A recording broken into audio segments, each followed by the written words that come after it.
আগামী 16ই মে শনিবার দিন এই বছরের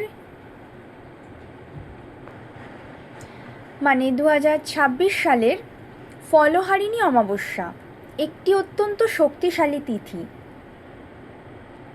এই অমাবস্যা তিথি শুরু হচ্ছে আগামী 15ই মে শুক্রবার শেষ রাত 4:02 এবং অমাবস্যা তিথি সমাপ্ত হবে 16ই মে শনিবার রাত 1:51।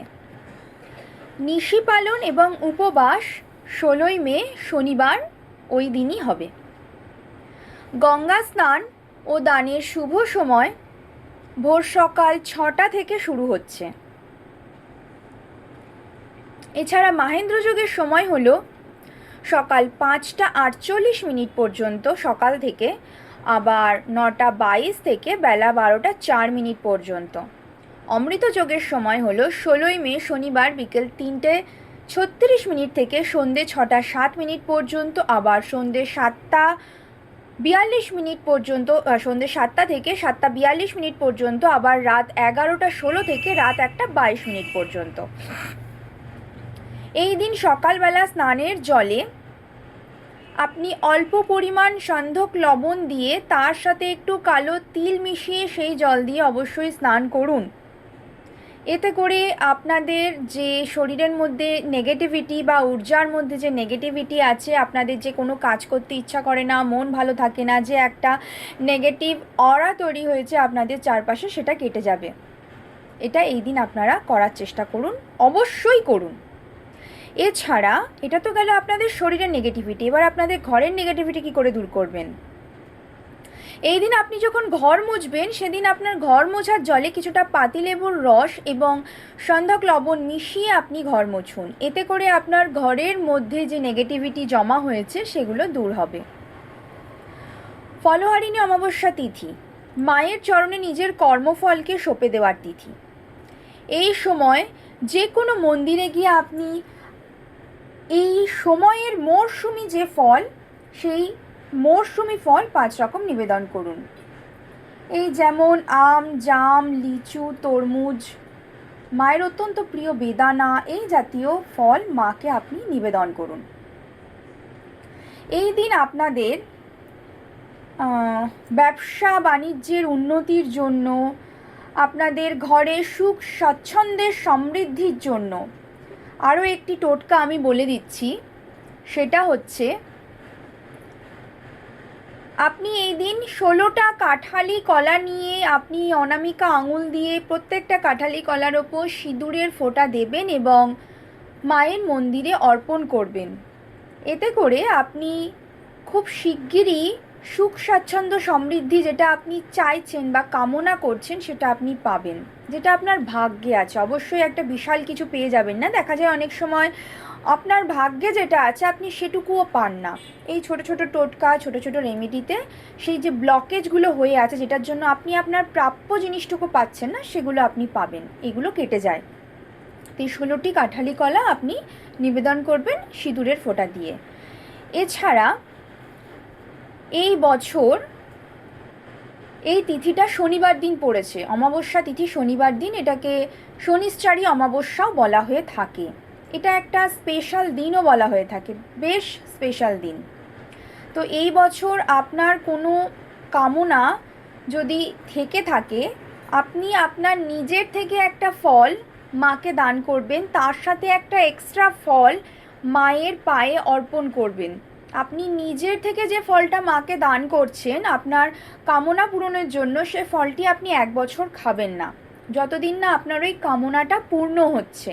যখন কামনাটা পূর্ণ হবে তখন আপনি মায়ের নাম করে ওই ফলটি জলে ভাসিয়ে তারপরে আপনি খাবেন। সেটা 1 বছর হতে পারে, 2 বছর হতে পারে, বা 5-6 মাসও হতে পারে। আপনার কামনাটা পূর্ণ হয়ে গেল, তখন আপনি এই কাজটি করবেন।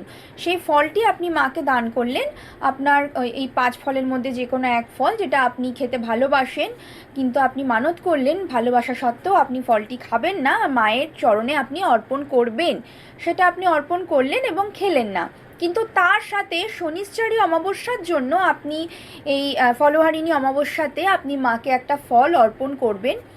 সেই স্পেশাল ফলটি হচ্ছে কালো জাম।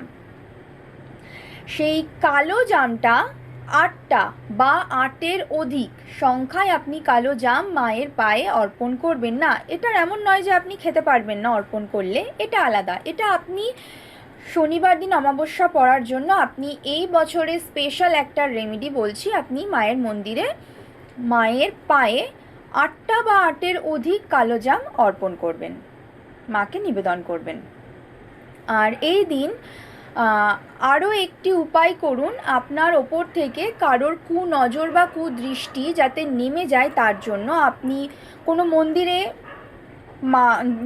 মায়ের কাছে যদি মহাদেব থাকে বা কোনো মন্দিরে গিয়ে মহাদেবের মাথায় কালো তিল মিশ্রিত জল দিয়ে মহাদেবের অভিষেক করুন এবং মায়ের কাছেও কিছুটা কালো তিল অর্পণ করুন এবং যে তিলটুকু আপনি মায়ের কাছে অর্পণ করছেন তার থেকে একটুখানি তিল আপনি পুরোহিত মশাইকে বলে নিয়ে আসুন।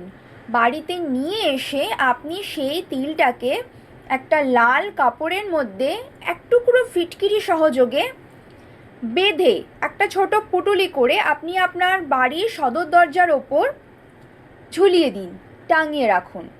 এতে করে আপনার বাড়িতে যদি কেউ প্রবেশ করে তার চোখে যদি নেগেটিভিটি থাকে, সেই অযাচিত নেগেটিভিটিটা আপনার বাড়িতে প্রবেশ করার আগেই সেই ব্যক্তিটি যখন ওই পুটুলিটার দিকে তাকাচ্ছে তখনই সেই নেগেটিভিটিটা ওইটা অ্যাট্রাক্ট করে নিচ্ছে, আপনার বাড়িতে কোনো অযাচিত নেগেটিভিটি প্রবেশ করতে পারছে না। এরকম একটা টোটকা আমি আগের বছর কৌশিক অমাবস্যাতেও দিয়েছিলাম, চাইলে আমার পেজ ঘুরে আপনি দেখে নিতে পারেন। এছাড়া আপনি এই টোটকাটাও পালন করতে পারেন, একদম তাজা একটা টোটকা, এটা আপনি পালন করতে পারেন।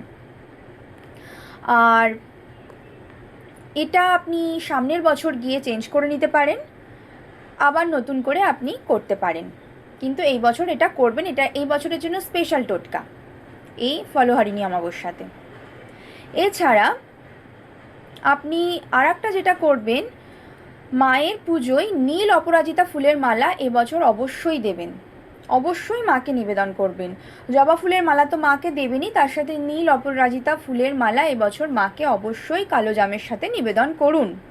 আর 3টে প্রদীপ নেবেন, 3টে প্রদীপের মধ্যে একটা থাকবে ঘিয়ের প্রদীপ যেটা আপনি মহাদেবকে দান করবেন, আর 2টো থাকবে তেলের প্রদীপ অথবা সর্ষের তেলের প্রদীপ, তার মধ্যে কালো তিল দিয়ে দেবেন। একটা প্রদীপ মহাদেবকে অর্পণ করবেন, আর একটা প্রদীপ যে একটা ডালি করবেন, যে ডালির মধ্যে মরশুমি 5 ফল থাকবে, সেই ফলের মাঝখানে প্রদীপটা দেবেন, দিয়ে মাকে অর্পণ করবেন।